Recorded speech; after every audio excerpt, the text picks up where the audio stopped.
Ciao Juventini of the world, my name is Giuseppe, welcome back on the channel, I hope you're all doing well. Tuttosport is today opening with Juve. Puoi chiudere tutto subito. Juventus, you can shut down everything already. Season is over. Stagione finita. What do they mean with that? Well, we'll come back on that, but today I'm doing you a request. I demand you, if you didn't yet, to put a maximum of like, to continue to subscribe to the channel. I'm not just saying it like that. The last few days you really did. And it is clear that the videos has more views, more reach. Why is it important? Because we are in a difficult moment. Juventini that are all around the world, and you know it, some of you are really isolated, far away from a community of Juventini. They don't want to be alone. So if we can share this video to explain them step by step what is happening with our beautiful old lady, that would be really appreciated. Yes, guys, Tuttosport opened with Juve puoi chiudere tutto subito. You can shut down everything. It is over. The season is over. We can move on. We can think about 23-24. And I know you guys. Juventini, they are only dreaming about it. Today, reading the first words of Tuttosport, they are relieved, they are happy. We can move on, we can forget about the humiliations of 22-23. 5-1 against Napoli, 4-1 against Empoli, that double loss in Serie A against Monza, Maccabi Haifa lost, elimination of... Mamma mia, so many things that we want just to forget and think about something else. Rebirth, maybe a new coach, maybe new players, maybe some players leaving that we don't want to see anymore at Juve, a new sporting director, new rebirth of Juve. We are looking to it and we want it. But unfortunately, guys, it is not always that easy. I have a bad news, I have a good news. Two kinds of people in the world, and the people that love to start with the positive news and people that want to end with the positive news. Well, today I will start with the bad news first and then we go to the positive. At least, guys, we don't end with a negative note. And then we'll speak, of course, about Mercato, about Giuntoli. Where is Giuntoli? Donde sta Giuntoli? Donde sta Cristiano? We'll speak about him. What is the bad news? That unfortunately, Tuttosport, more or less, they are wrong when they are telling you we can shut down everything. Yes and no, because Milan and Udinese are irrelevant for a simple reason that I will reveal you in a second. But on the other hand, our season, Juventus season, is starting. While all the other ones, they will go on holiday. Inter, Milan, Napoli, being able to go on holiday thinking about that Scudetto after 33 years, Juventini, no. They will start because after the 4th of June, after that game versus Udinese, everyone will have a fixed ranking and position in Serie A except of Juve. Juve will have a virtual Serie A where everything can change. The 10 points will remain deduction. We will still see a ranking of Serie A with -10, but maybe there will be even more points that will be added or deducted from Juventus. So that ranking can still change. No holiday for Juve. Why? Because we will have to fight for it, and that will be between the 15th of June and the 30th of June. So in the month of June, everything can still change. No holiday for Juve, for Juventini. If we want to forget about that ranking, well, it will not be possible. Then there will be also no holiday for the new sporting director. We are asking for Giuntoli to arrive. I will tell you where he is, by the way, but at the moment he's still not there. From the moment that he arrives in La Continassa, Giuntoli, or even if it's someone else, mamma mia, the guy will have so much work, starting with the decision, confirming Max Allegri or going for a new coach. Immediately, he will need to handle that situation super fast and cutting and taking decision. That's what he will have to do. Then the new coach, if there is a new coach, he will have a lot of work to do. No holidays, I'm sorry. He will not go on holiday. There are so many things that he will need to do to bring back Juventus to a possible win of dignity, because we lost it a bit on the field, trying to win and to compete for Serie A, because Juventus, when they start Serie A, they always try to compete to win Serie A.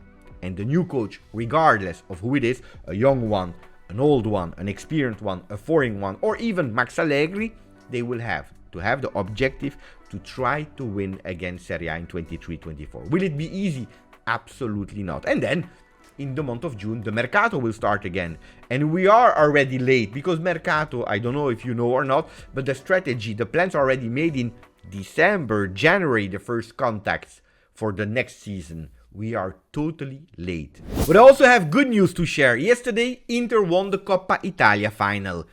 You will tell me, Beppe, what are you speaking about? 5 minutes sharing bad news. The first thing that you are mentioning when you're speaking about good news is that Inter won the Coppa Italia. How is it possible that this is a good news for Juve? Let me change the perspective, the narrative, because how we are looking at things is super important. Yesterday, Fiorentina not winning the Coppa Italia is a great news for Juve. It's already better, huh? It's already better pronounced like that. Yesterday, I didn't congratulate Inter. For one reason, I'm still pissed off because of us, because of ourselves, because we didn't play that return game of Coppa Italia. And that's why we didn't go to the final of Coppa Italia. But that's another story. I didn't congratulate them, I will not, but I need to say thank you to the Inter team, really. Because yesterday they saved Juventus for a lot of problems, potential problems for the future. I explain. The one that is winning Coppa Italia is going to Europa League. Unless on the field in Serie A, they are positioned better in the ranking. That means going to Champions League if you are in top 4. Fiorentina is not in top 4. Fiorentina is not even in top 7. That means that if they won yesterday, they would have taken one of the 7 spots of European competition for next year from Italian team. Juventus at the moment is 7th. That means that if Fiorentina would have won the Coppa Italia, they would have actually pushed down Juventus in European competition. They would have been 8th. No competition won on the field by Juventus. The fact that they didn't win yesterday is fantastic. You will tell me, but they can still go in Europa League winning the Conference Cup. That's another story. Winning Conference Cup is adding an Italian team in Europe, so 8. Juventus, thanks to the fact that Inter won yesterday, is automatically qualified to European League. Why is it important for Juve? Because I can't promise you that you will really see Juventus on the field on Thursday. I can't promise you for 2 reasons. First of all, Conference League or Conference Cup, I don't know how you call it, you are not obliged to participate. You receive an invitation and the club decides if yes or no they want to participate to that new competition. I don't know if you know that or not, but I wanted to share that with you. If you say yes, you are participating, but that's not even the most important. The most important is that there will be the salary maneuver court, trial, and also punishment. Normally they should not go with points deduction, but if they want to again use the word impactful punishment, well, they need to put Juventus out of Europe. We know it. Look, guys, we already received minus 10 points for the other one, for the plusvalenza.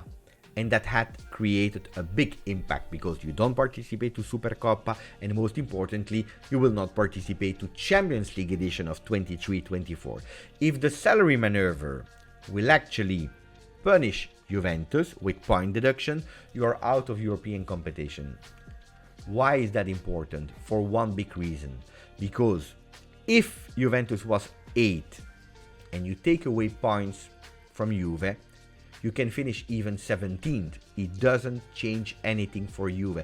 The punishment is not impactful, and that's important. Why? Because if that was the case, they would have postponed the point deduction to the start of 23-24. That means that you start the season with minus X point because it didn't impact it enough season 22-23. Now, with the fact that we are already in Europe, even if they take away a few points and we are out of that European competition, that punishment would have been impactful. So thank you, Fiorentina. Thank you, Inter, for the fact that now everything should, according to the law, be closed this season. And when we go back to the first page of Tuttosport where they were saying Juve puoi chiudere tutto subito, you can shut down everything already. It means that really, Juventini, after this season, normally we should start again clean in terms of points for next season. At the start of 23-24, we will not have minus X, but we will have 0, like every other team, and that's an important one. Starting with 0 points as all the other teams is a good one, but unfortunately we will start also with a deficit of 90 million, because this is how Gazzetta dello Sport is opening their page, of course celebrating Inter Coppa Italia, but then in low, Signora in rosso. The books of the old lady are in red because they are calculating a potential loss of 90 million for not participating to the next Champions League. They love to break things, Gazzetta dello Sport. Every single day they are breaking the logo of Juventus. Today they they broke the Champions League. Mamma mia, disaster. Totally disaster. But that's another story, guys. We have to focus on the 90-minute loss. Whoever will arrive at Juve, sporting director, Giuntoli, Rossi, whoever, promotion internally of Manna, whoever will be there, they will have to pay attention, because a 90 million loss already without doing anything is a total disaster. The big word will be continuing working on cost saving and trying to find money where there is money. Who is able to bring you money? Dusan Vlahovic. Cost saving because he has a really high salary, but also potentially bringing you a lot of million. If you really want sincerely to change coach, money has to come from somewhere. You have to compensate that 90 million loss of entries from Champions League. Total disaster. Di Maria, Rabiot, we can speak about whatever we want. Do we like them? Do we want them to renew or not? But in that case, you can't even speak with them. You can't sit around the table and say, look at what are our options. There are no options. And that's why we have the certainty that Rabiot, Di Maria and so on will all leave. If it's Giuntoli, he will have a big work. Where is Giuntoli? Donde sta Cristiano? It's a big question. First of all, before the 4th of June, he will not arrive.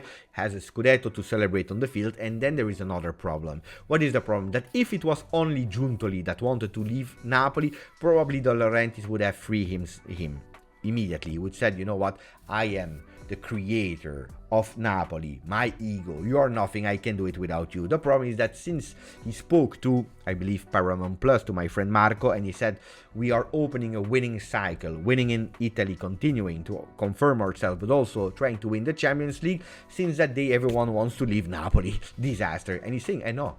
That's the problem, because if it's only Giuntoli, I don't care. If it's Spalletti, Giuntoli, some players, I have a problem. So at the moment, he's blocking everyone. First of all, he needs and he wants to change and to replace the coach that is leaving. Spalletti is leaving, and that's why he's not taking care anymore about sitting down with Giuntoli to free himself. First the coach, and then he will take care, he will think about Giuntoli. He can't send the image of everyone is leaving and running away from Napoli. So we will have to wait until the end of the season. That's one thing. That's where Giuntoli is. If he arrives, and all the rumors are saying that he will be the sporting director of Juve, I told you, cost efficiency, the coach, thinking about DV9. What is the future of DV9? And if we sell him, we need to replace him. Who are on the list of players that could potentially arrive? Well, they are speaking about Højlund potentially, but that's also a big investment. He already has some interest from other teams. Even Manchester United has put him as a B plan and ready to offer 50 million euro, guys. I don't know if you... It will be really difficult. A young striker that is not even a starter of Atalanta. And then there is always the return of Morata 3.0. That is possible. I personally don't want Morata back. I love Morata, but I would not do it. I don't know what your opinion is about that. We have to speak about the midfield. Fratesi has always been an objective of the old management. Is he also an objective of the new management? We will have to see it. But yesterday, De Zerbi gave Juventus and the other teams a beautiful assist, because he said he is a top player, but Brighton is not interested in Fratesi. So Italian teams have the priority at the moment for Fratesi. Will Juventus go all in? We don't know. Juventus will have to think also about the fullbacks. We heard it yesterday that the journalists are confirming not only Alexandro that we already knew, but even Cuadrado needs to be confirmed. I'm not sure about it. I want to come back on it when the news will be official. But Juventus is also thinking about players like Carlos Augusto, like Hulm, and even Mele from Atalanta. I told you, Rabiot will leave. Still Manchester United on the player, so the new Juventus of Giuntoli, of the new coach or whatever, will be without Rabiot, but also without Di Maria. 0% that we will see him in Bianconero next season. 0% also for Paredes, and in doubt we have some players like Szczesny, Rugani and Keane. Sky Sport Italia was reporting that not only Vlahovic but also Szczesny, Keane and Rugani in doubt. Who would you keep from these players? Let me know. Who is certain to stay, according to Sky Sport? Well, it's Perin, Bonucci, Bremer, Gatti, Locatelli, Fagioli, Pogba, Chiesa, Kostic, Alexandro, Cuadrado, De Sciglio, and Ealing Jr. All the other ones are at doubt. What is really strange for me is that Sky Sport, they totally forgot that someone already signed and already promised that he would stay at Juventus no matter what, and it is Danilo, that yesterday started to to speak to the Juventini, continuing to motivate the Juventini, telling them, guys, the 2 next game of the season, we just can't give up. We have to fight, no matter where we will finish in Serie A, but the pride, we have to work for it. Guys, that was a really beautiful message, better than Di Maria fighting with supporters on social media, even if I think that he was in a way correct, because it has to stop that we just believe that we can insult everyone on social media, and no, we have to stop. I want to finish the video speaking about something that I really would love in the future, even if it will be really difficult. Today should have been the birthday of Scirea. Scirea, that you can see here behind me, Scirea would have been 17, a great man, a great player, super in everything. This is what Tuttosport is writing with Juventus, with La Nazionale. None of you watched, or some really few of you watched Scirea playing, but I can tell you, a fantastic player on the field, off the field, loved by everyone. There are not a lot of players that are loved by everyone. I'm thinking about Del Piero, but not a lot are loved by everyone. And when I'm saying everyone, is Juventini and non. An example of behavior. Unfortunately, he passed away years ago, but today should have been his birthday. I would love in the future, more than dribbles, skills, or whatever, to have men. Men that are examples for future generations. Happy birthday wherever you are, Scirea. I'm happy that you were part of that, and you are part, and you will forever be part of our history. One day I will make a video in honor of Scirea, so that the youth and the young generation are able to know who you were, because it's really an example of Juventinità. Ragazzi, grazie for that, again, watching that longer video. I hope you appreciate it. Grazie, forza, Juve.